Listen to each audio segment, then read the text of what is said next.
அந்த காட்டுல காலுக்காகவும் கோரிக்காகவும் சமோசா கடை நடத்தி வந்தாங்க. அதே காட்டுல புறாவும் ஒரு சமோசா கடை நடத்தி வந்தது. இவங்க 2 பேரும் சமோசா கடை வச்சிருந்தாலும் காலுக்காகம் கடையில தான் சமோசா விற்பனை ரொம்ப நல்லா நடந்தது. ஏன்னா காலுக்காகம் கடையில தயார் பண்ற சமோசா ரொம்பவும் சுவை உள்ளதா இருந்தது. அதனால காலுக்காகம் கடையில எப்பவுமே சமோசா சாப்பிடறதுக்காக பறவைகள் கூட்டம் அலமோதிக்கிட்டே இருந்தது. நானும் அதே சமோசா கடை தான் இங்க வச்சுக்கிட்டு உட்கார்ந்து இருக்கேன். ஆனா வர பறவைங்க எல்லாரும் காலுக்காகம் கடைக்கே போகிறாங்களே தவிர என் கடைக்கு வந்து எட்டி கூட பாக்குறது இல்ல. காலுஜி, புறாவோட கடை பக்கத்திலே இருந்தோம் நம்ம கடைக்கு இவ்வளவு வியாபாரம் ஆகுதுன்னா என்ன அர்த்தம்? என்ன கோரி, உனக்கு இது கூடவா தெரியல? நம்ம கடை சமோசா புறா தயார் பண்ற சமோசாவை விட சுவை அதிகமா இருக்கு. அதனாலதான் எல்லா பறவைகளும் விரும்பி வந்து வாங்குறாங்க. காலுஜி, இந்த இடத்துலதான் நாம கொஞ்சம் யோசிக்கணும். இன்னும் எத்தனை நாளைக்கு தான் நம்ம 5 ரூபாய்க்கே சமோசா வித்துக்கிட்டு இருக்கிறது? நாம இப்ப சமோசா விலைய 10 ரூபாய் ஆக்கினா கூட எல்லா பறவைகளும் சமோசாவோட சுவை நல்லா இருக்கிறதால நம்ம கிட்டதான் வருவாங்க. அந்த புறா கிட்ட போக மாட்டாங்க. நாமளும் 2 வருஷத்துல சம்பாதிக்க வேண்டிய பணத்தை ஒரே வருஷத்துல சம்பாதிச்சிடலாம். கோரி, திடீர்னு நாம 5 ரூபாய் விலை ஏத்தணும்னு வச்சுக்க. இந்த விலையேற்றத்துக்கு என்ன காரணம்னு பறவைகள் கண்டிப்பா கேட்பாங்க. அப்ப நாம என்ன காரணத்தை சொல்றது? காரணம் சொல்றதுக்கு பயப்படக்கூடாது காலுஜி. அந்த விலையை என்கிட்ட விட்டுருங்க. விலையை ஏன் உயர்த்துனீங்கன்னு கேக்குற பறவைகளுக்கு நான் காரணத்தை சொல்லிக்கிறேன். மறுநாள் காலையில காலுக்காகத்தோட கடையில இருந்த போர்டை பார்த்த உடனே எல்லா பறவைங்களும் அதிர்ச்சி ஆயிட்டாங்க. என்ன காலு, திடீர்னு 5 ரூபாய் விலை ஏத்திட்டீங்க? ஏன்பா காலு, 5 ரூபாய் வித்த சமோசாவ 6 ரூபாய் ஆக்கலாம், இல்ல 7 ரூபாய் ஆக்கலாம். இப்படி திடீர்னு 5 ரூபாய் ஏத்திட்டீங்களே, என்ன விஷயம்? கோரி, நீங்க சமோசா தயார் பண்றதுக்கு பயன்படுத்துற வெங்காயம், மைதா மாவு, மசாலா பொருட்கள் இது எதுவுமே விலை ஏறலையே. பின்ன எதுக்காக நீங்க இப்படி 5 ரூபாய் விலை ஏத்தி இருக்கீங்க? நாங்க 5 ரூபாய் விலையை ஏத்தனதுக்காக காரணத்தை கேட்கிற பறவைகளே, எல்லாரும் நல்லா கேட்டுக்குங்க. தக்காளி இப்ப என்ன விலை விக்குது தெரியுமா? தக்காளியா? தக்காளி 120 ரூபாய் விக்குது. ஆனா நீங்க தான் உங்க சமோசாவோட தக்காளி பயன்படுத்துறதே இல்லையே. அப்புறம் எதுக்கு நீங்க தக்காளிய காரணம் காட்டுறீங்க? தக்காளி விலை அதிகமானதுக்கும் நாங்க சமோசா விலையை அதிகப்படுத்துறதுக்கும் நேரடியான தொடர்பு எதுவும் கிடையாது. ஆனா மறைமுக தொடர்பு நிறைய இருக்கு. இதையெல்லாம் உங்களுக்கு புரியும்படி சொல்லணும்னா அதுக்கு நீங்க எல்லாம் சோசியல் சயின்ஸ் படிச்சிருக்கணும். அப்பதான் உங்களுக்கு இதெல்லாம் புரியும். என்னது சோசியல் சயின்ஸா? எனக்கு ஒண்ணும் புரியலையே. மோட்டு சித்தி, 5 ரூபாய் வித்த சமோசாவா இப்ப நாங்க 10 ரூபாய்க்கு விக்கிறோமே, அது புரியுதா? புரியுது புரியுது. 5 ரூபாய் வித்த சமோசாவ 10 ரூபாய் ஆக்கிட்டீங்க, அது எனக்கு புரியுது. அப்புறம் ஏன் வள வளன்னு பேசிக்கிட்டு இருக்க? 10 ரூபாய் காசை கொடுத்துட்டு பேசாம சமோசாவை வாங்கிக்கிட்டு கிளம்பு. இப்படி சமோசாவோட விலை ஏன் அதிகமாச்சுன்னு கேட்டவங்களுக்கு எல்லாம் கோரிக்காகம் குழப்பி குழப்பி பதில் சொல்ல காலுக்காகம் எப்போதும் போல நல்லா சமோசா வியாபாரம் பண்ணிக்கிட்டு இருந்தது. ஒரு நாள் அந்த வழியா போன சோனா குருவிய புறா கூப்பிட்டு இப்படி பேச ஆரம்பிச்சது. சோனா, நாளைக்கு என் பையனுக்கு ஸ்கூல் ஃபீஸ் கட்டணும். என்கிட்ட பணம் இல்ல. உன்கிட்ட கொஞ்சம் பணம் இருந்தா கொடுத்து உதவ முடியுமா? என்ன புறானா, இவ்வளவு பெரிய சமோசா கடை வச்சுட்டு ஹோட்டல்ல வேலை செய்யற என்ன போய் பணம் கடன் கேக்குறீங்க? எனக்கு என்ன சொல்றதுனே புரியல சோனா. கடையில சுத்தமா வியாபாரம் நடக்க மாட்டேங்குது. வர்ற பறவைகள் எல்லாரும் காலுக்காக கடையில இருந்துதான் சமோசா வாங்கிக்கிட்டு போறாங்களே தவிர என்னோட கடை பக்கம் வர்றதே இல்ல. புறானா, எனக்கு ஒரு சமோசா எடுத்து கொடுங்க, நான் சாப்பிட்டு பாக்குறேன். பிறகு புறா கொடுத்த சமோசாவை சோனா குருவி சாப்பிட்டு பார்த்தது. புறானா, உங்க கடை சமோசா நல்லாவே இல்ல. இந்த மாதிரி சமோசா தயார் பண்ணி வச்சா எப்படி வியாபாரம் ஆகும்? அப்படியா சோனா, இதுதான் விஷயமா? நான் எனக்கு தெரிஞ்ச முறையில தான் சமோசா தயார் பண்ணி விக்கிறேன். இதை விட சுவையா எப்படி தயார் பண்றதுன்னு எனக்கு தெரியலையே. நான் இப்ப என்ன பண்றது? சோனா, நீ ஹோட்டல்ல தானே வேலை பாக்குற, உனக்கு சமோசா தயார் பண்ண தெரியுமா? புறானா, ஹோட்டல்ல வேலை பாக்குற எனக்கு சமோசா மட்டும் இல்ல எல்லா விதமான சமையல்களும் தெரியும். சோனா, அப்பனா நீ நாளையில இருந்து என் கடைக்கு வந்து சமோசா தயார் பண்ணி கொடு. நீ எவ்வளவு சம்பளம் கேக்குறியோ அதை நான் உனக்கு தரேன். புறாண்ணா, உங்களை பார்க்கவும் பாவமா இருக்கு. சரி, நாளையில இருந்து நான் உங்க கடைக்கு வேலைக்கு வரேன். இப்படி சொன்ன குருவி பிறகு அங்கிருந்து பறந்து போச்சு. மறுநாள் காலையில இருந்து சோனா குருவி புறாவுக்கு தேவையான சமோசாக்களை தயார் பண்ணி கொடுத்துச்சு. சோனா, எனக்காக நீ பாத்துக்கிட்டு இருந்த வேலையை விட்டுட்டு வந்ததால உன்னை நான் வேலையாளா வச்சுக்க விரும்பல. இன்னையில இருந்து நீ இந்த கடையோட பார்ட்னர். வர்ற லாபத்துல நாம ஆளுக்கு பாதி எடுத்துக்கலாம். புறாண்ணா, நீங்க பேசுறத கேட்கும்போது எனக்கு சந்தோஷமா இருக்கு. அப்புறம் இன்னொரு முக்கியமான விஷயம், காகங்கள் மாதிரி நம்ம பேராசைப்பட்டு சமோசா 10 ரூபாய்க்கு வியாபாரம் பண்ணக்கூடாது. 5 ரூபாங்கிற நியாயமான விலைக்கே வியாபாரம் பண்ணுவோம்.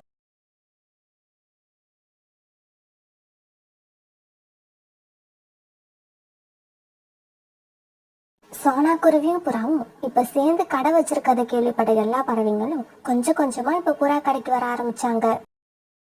என்ன சோனா, புறாவோட கடையை நீ விலைக்கு வாங்கிட்டியா? இல்ல சோனா என்னோட கடைய விலைக்கு வாங்கல. ஆனா இப்ப என் கடையில பார்ட்னரா இருக்கு. சாரா, மோட்டு சித்தி, 2 பேரும் எங்க கடை சமோசாவை சாப்பிட்டு பாருங்க. விலை 5 ரூபாய் தான். தரமும் ரொம்ப நல்லா இருக்கும். இப்படி சொன்ன சோனா குருவி பிறகு அவங்க 2 பேருக்கும் சமோசா எடுத்து கொடுத்தது. சோனா, நீ இவ்வளவு சுவையா சமோசா தயார் பண்ணுவேன்னு எங்களுக்கு தெரியாது. அதே சமயத்துல விலையும் 5 ரூபாய் தான். ஆமா, சமோசாவோட சுவை ரொம்பவும் அருமையா இருக்கு. இதுக்கு என்ன விலை வேணாலும் கொடுக்கலாம். எனக்கு ஒரு 5 சமோசா பார்சல் கட்டுங்க. எனக்கும் 7 சமோசா பார்சல் கட்டி வைங்க. அதுக்கப்புறம் இது வரைக்கும் சுவையா இருக்குன்னு காலுக்காகவும் கடையோட சமோசாவை தேடி போன பறவைகள் எல்லாரும் இப்ப சோனா குருவியும் புறாவும் வச்சிருக்க கடைக்கு வர ஆரம்பிச்சாங்க. இப்படி இவங்களுக்கு வியாபாரம் அதிகமாக இவங்க கிட்ட பணமும் அதிகமா சேர ஆரம்பிச்சது. காலுக்காகத்தோட கடைக்கு இப்ப சமோசா வாங்க யாருமே வரதில்ல. ஒரு நாள் கடைக்கு ஏன் யாருமே வரதில்லைன்னு காலுக்காகவும் கோரிக்காகவும் பேசிக்கிட்டு இருக்கப்ப அந்த வழியா வந்த புல்புல் பறவையை தடுத்து நிறுத்தினாங்க. புல்புல் ஆண்டி, என்னாச்சு உங்களுக்கு? கடை பக்கம் பார்த்தே ரொம்ப நாள் ஆகுது. ஏதாவது உடம்பு கடம்பு சரியில்லையா?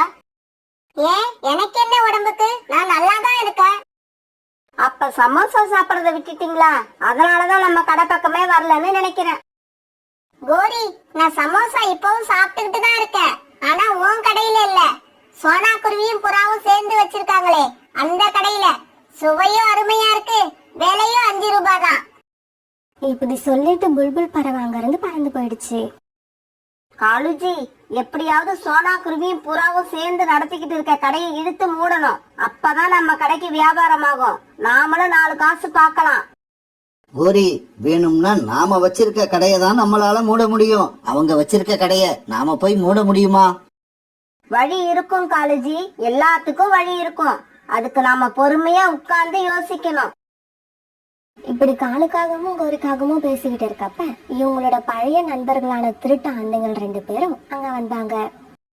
என்ன கோரி அக்கா, எங்களை எல்லாம் ஞாபகம் இருக்கா? டேய் ஆந்த தம்பிங்களா, எப்படிடா இருக்கீங்க? உங்களை எல்லாம் பார்த்து எவ்வளவு நாளாவது? கோரி அக்கா, நீங்க திருட்டு தொழிலை எப்ப மறந்தீங்களோ அப்பவே எங்களையும் மறந்துட்டீங்க. இந்த தம்பிங்க 2 பேரும் உயிரோட இருக்கோமா இல்லையான்னு கூட வந்து பார்க்க மாட்டேங்கிறீங்க. டேய் தம்பிகளா, நீங்க 2 பேரும் இப்ப நல்ல சமயத்துலதான் வந்திருக்கீங்க. உங்களால எனக்கு ஒரு காரியம் ஆகணும். சொல்லுங்க அக்கா, என்ன செய்யணும்னு சொல்லுங்க. உங்களோட உத்தரவை நிறைவேற்றுறதுக்காக நாங்க காத்திருக்கிறோம். காலுஜி, நீங்க நம்ம கடையில இருக்கிற சமோசா எல்லாத்தையும் எடுத்துக்கிட்டு வீட்டுக்கு கிளம்புங்க. சோனா குருவியும் புறாவும் வச்சிருக்க கடையை மூடுறதுக்கு எனக்கு ஒரு ஐடியா கிடைச்சிருச்சு. கோரிக்காக எப்படி சொல்ல பிறகு கடையில இருந்த எல்லா சமோசாவையும் எடுத்துக்கிட்டு இவங்க 4 பேரும் காலுக்காகத்தோட வீட்டுக்கு போனாங்க. இப்படி வீட்டுக்கு போன இவங்க கிட்ட கோரிக்காக தன்னோட திட்டம் என்னங்கறத தெளிவா எடுத்து சொல்லுச்சு. காலுஜி, நாம இப்படி செய்யறதால நாம நினைச்ச மாதிரி புறாவோட கடையையும் இழுத்து மூட வைக்கலாம். இந்த ஆந்தைங்களுக்கும் நல்ல லாபம் கிடைக்கும். பிறகு ஆந்தைங்களும் இந்த திட்டத்துக்கு சந்தோஷமா ஒத்துக்கிட்டாங்க. பிறகு காகங்கள் 2 பேரும் தங்க கிட்ட இருந்த மயக்க மருந்து அந்த சமோசா மேல தெளிச்சாங்க. இப்படி மயக்க மருந்து தெளிச்ச சமோசாவை ஆந்தைகள் எடுத்துட்டு போய் ஒவ்வொரு பறவைகள் வீட்லயும் 2 சமோசாவையும் ஒரு நோட்டீஸையும் வச்சுட்டு வந்தாங்க. மறுநாள் பொழுது விடிஞ்சிச்சு. அந்த காட்டுல உள்ள பறவைகள் எல்லாம் தங்களோட வீட்டுல கண் வச்சு பார்த்தப்ப ஒவ்வொரு வீட்லயும் 2 சமோசாவும் அது கூடவே ஒரு நோட்டீஸும் இருந்தது. நாங்கள் கடை திறந்து இன்றுடன் 1 வருடம் நிறைவு பெறுவதால் எங்களுக்கு ஆதரவு கொடுத்த அனைத்து பறவைகளுக்கும் இந்த 2 சமோசாக்களை அன்பளிப்பாக கொடுக்கிறோம். இப்படிக்கு சோனா குருவி மற்றும் புறா. இதை பார்த்த எல்லா பறவைகளும் ரொம்பவும் சந்தோஷமானாங்க. ரொம்பவும் ஆசையா அந்த சமோசாக்களை சாப்பிட்டாங்க. சமோசாக்களை சாப்பிட்ட கொஞ்ச நேரத்துல எல்லா பறவைங்களும் மயங்கி கீழே விழுந்தாங்க. அதுக்கு பிறகு எந்த விதமான கஷ்டமும் இல்லாம ஆந்தைங்கள் 2 பேரும் எல்லார் வீட்லயும் இருந்த விலை மதிப்பில்லாத பொருட்களை கொள்ளையடிச்சுக்கிட்டு போனாங்க. பிறகு காலுக்காகத்தோட வீட்டுல எல்லாரும் ஒன்னா சேர்ந்தாங்க. கோரி அக்கா, உங்களோட ஐடியாவை எப்படி பாராட்டுறதுன்னே தெரியல. எல்லார் வீட்ல இருந்தும் பொருட்களை கஷ்டமே இல்லாம திருடிட்டு வந்துட்டோம். இந்தாங்க, இப்ப நாங்க கொண்டுட்டு வந்த பொருட்களை நம்ம 2 பேரும் ஆளுக்கு பாதியா பிரிச்சுக்கலாம்.